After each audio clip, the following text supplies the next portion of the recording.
Hello and good evening viewers, कैसे हैं आप लोग। स्वागत है आपका शेयर बाजार ज्ञान की एक और वीडियो में। और आज की इस वीडियो में हम बात करने वाले हैं अपोलो टायर्स लिमिटेड के शेयर के बारे में।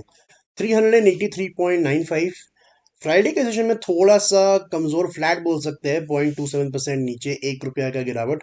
लेकिन वीकली चार्ट्स के अंदर में कुछ अच्छा देखने को मिल रहा है काफी समय बाद अपोलो टायर्स के शेयर के अंदर में। 440 से जो गिरना शुरू हुआ था, ये वीकली चार्ट है तो एक कैंडल एक हफ्ते को रिप्रेजेंट करती है। तो you can count the number of candles, जितना रेड कैंडल्स लगातार लगातार बनाया, और अब फाइनली थोड़ा सा एक बाउंस बैक के लिए रेडी हो रहा है अपोलो टायर्स। बाउंस बैक क्यों मैं कह रहा हूँ और रैली क्यों नहीं, इसके बारे में मैं आपको आगे बताऊंगा। क्या रीजन है इसके पीछे, ये भी आपको मैं क्लेरिफाई करूंगा इस वीडियो में। तो अगर आप लोग चैनल पर नए हो तो आप चैनल को प्लीज सब्सक्राइब कीजिए, ताकि रोज आने वाली जो वीडियोस हैं वो आपको लगातार मिलती रहें। तो देखिए, अपोलो टायर्स के अंदर में जो ये बाउंस बैक आ रहा है ना, this is because of the CEAT results. CEAT tyre जो कंपनी है, उनके जो रिजल्ट आए थे, उसके अंदर में एक चीज देखने को मिली थी कि ये सीएट टायर के रिजल्ट अभी मैं आपको दिखा रहा हूँ आपके स्क्रीन के ऊपर में। इसके अंदर में एक चीज देखने को मिली थी कि जो इनका ऑपरेटिंग प्रॉफिट मार्जिन है ना, ये बढ़ के आया था कंपेयर टू लास्ट ईयर। 15% का इन्होंने मार्जिन कमाया था, एज लास्ट ईयर उन्होंने 7% का मार्जिन कमाया था। इसके पीछे रीजन क्या था? इसके पीछे रीजन था जो जून से लेकर सितंबर के बीच में क्रूड ऑयल सस्ता हुआ था, उसकी वजह से इनके रॉ मटेरियल की कॉस्टिंग कम हुई थी। अगर आप एक्सपेंसेस देखोगे ना, जो सी8 के लास्ट ईयर सितंबर में थे, वो थे लगभग 67%। इस बार वो एक्सपेंसेस कम हो गए 57%। बेसिकली जो रबर के अंदर में भी क्रूड जो यूज होता है, उसका काफी असर जो है इसके अंदर में पड़ता है। तो यहाँ पे यही एंटिसिपेशन हो रहा है अपोलो टायर्स के अंदर में भी, कि जब अब इनके नंबर आएंगे अपोलो टायर्स के, तो जो पिछले सितंबर के अंदर में मार्जिन था, जो कि लगभग 10% का था, तो वो शायद बढ़ के आ जाए इस क्वार्टर के रिजल्ट में। इनके रिजल्ट्स अभी तक आए नहीं है, तो इन एंटिसिपेशन ये जो आपको दिख रहा है कि ग्रीन कैंडल्स 2-3 बनी है, स्पेशली इस हफ्ते की काफ़ी इंपॉर्टेंट है। बिकॉज अगर आप क्लोजिंग देखोगे, सो फर्स्ट टाइम सिंस अगस्त, जब से ये बड़ा कैंडल बना, यहाँ पे 10% गिरा अपोलो टायर का शेयर, वो भी रिजल्ट के बाद ही गिरा था। अगस्त में जब रिजल्ट्स आए थे उसके बाद ही गिरा था, बिकॉज काफ़ी हद तक अच्छे रिजल्ट्स फैक्टर्ड इन थे, तो इसीलिए वहाँ से एक मुनाफा वसूली शुरू हुई।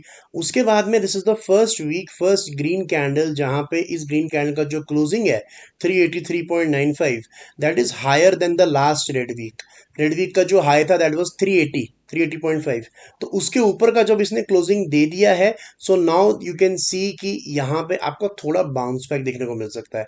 I am only expecting a bounce back because I think rally बहुत लंबी चली है इसकी, और स्टॉक में कंसोलिडेशन होना जरूरी है। अगेन, जो मैं बात कई बार वीडियो में अपनी करता हूँ, पिछली वीडियो में भी बताई, आईटीसी के जो संदर्भ में मैंने बनाई थी, कि जो दो एवरेजेस मैं यूज करता हूँ, 20 और 200 मूविंग एवरेज, इन दोनों के बीच का गैप जब भी बहुत बड़ा हो जाता है, तो वहां से एग्जिस्टिंग जो ट्रेंड होता है वो हमेशा पलट जाता है, या फिर एक कंसोलिडेशन शुरू हो जाती है, वो कंटिन्यूशन खत्म हो जाती है। आप जहां पे भी जाके कोई सा भी चार्ट खोल के चीज वेरीफाई कर सकते हो, and just use these two averages, simple moving averages 20 and 200। जब भी आपको दिखेगा कि बहुत ज्यादा गैप बन चुका है, चाहे वो नीचे का ट्रेंड हो चाहे वो ऊपर का ट्रेंड हो, right, whenever the gap is there, it will reverse, the trend is matured. तो अपोलो टायर के अंदर में भी यही प्रॉब्लम है कि एक अच्छा रैली में देखने को मिला, लेकिन वो रैली टू क्विक देखने को मिला, इसीलिए आपको थोड़ा अब यहाँ पे ये फ्रस्ट्रेट कर रहा है स्टॉक, बिकॉज एक बारी में कितना बढ़ जाएगा, राइट। तो यहाँ पे ultimately if you look at Apollo tyres, it is a good company. इसका जो मार्केट वैल्यूशन है अभी वो 25,000 करोड़ का करीब हो चुका है, but it is not the largest company. हमारे यहाँ पे इससे बड़ी बड़ी कंपनीज जो है in terms of market cap available हैं, so that is also a deal. इसीलिए टायर स्पेस के अंदर में बहुत सारा कंपटीशन है, तो जब भी टायर स्पेस के अंदर में अच्छी खबर आती है या फिर अच्छा अनुमान आता है, तो ज़रूरी नहीं है कि सारा का सारा फोकस अपोलो टायर्स के ऊपर ही होगा, सारी कंपनीज अच्छी हैं, राइट। सो यहाँ पे आई फील दैट ये जो 383 पे अभी चल रहा है, you could be in here for 5 to 6% up move, ज़्यादा ज़्यादा आपको 5-6% का मिल सकता है।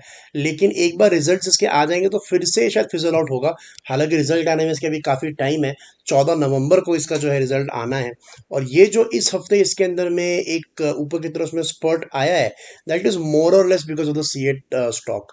और आपने ये भी नोटिस किया होगा कि ऊपर से नीचे गिरा है ये 394 का जो इसने हाई लगाया, अगर आप डेली चार्ट पे देखोगे तो 394 का हाई लगाने के बाद ये गिरा है, यू कैन सी हियर। ये गैप से खुला था सीएट टायर के रिजल्ट्स वाले दिन, और उसके बाद में क्लोजिंग दिया 310। अगले ही दिन इसने अपने उस दिन के लो को तोड़ दिया, जो नीचे की तरफ में 386 का था, अगले ही दिन ये 382 बंद हो गया। So the bears are just ready, जिन लोग को इसमें बिकवाली करनी है वो बस मौका ढूंढ रहे हैं किसी भी हाईस के ऊपर में सेल करने का। सो आई थिंक थोड़ा बहुत अपू आपको देखने को मिल सकता है अगर रिजल्ट्स इसके अच्छे आए तो, but still I think the fall और the consolidation is nowhere over. यहाँ से अभी भी इसके अंदर में गिरने की काफ़ी जगह है, एंड थोड़ा अभी ये कम हो गया गिरना पिछले 5-6 हफ्तों के अंदर में, but I think around the levels of 360 350 आपको ये देखने को मिल सकता है, because it has already broken very important level of 400। तो 350 तक तो ये जाना ही चाहिए, बट आने वाले 2-4 दिन के अंदर में या 2-4 हफ्तों के अंदर में आपको थोड़ा सा ये ऊपर का मूव भी दिखा सकता है। तो दोस्तों ये था मेरा आज का video on Apollo tyres. I hope आपको लॉजिक और लेवल्स जो है वो क्लियर आउट हो गए। कोई सवाल है आपका तो आप कमेंट सेक्शन में डाल सकते हो। मैं मिलूंगा आपसे अपनी अगली वीडियो में। तब तक आप अपना ख्याल रखें, and all the best guys.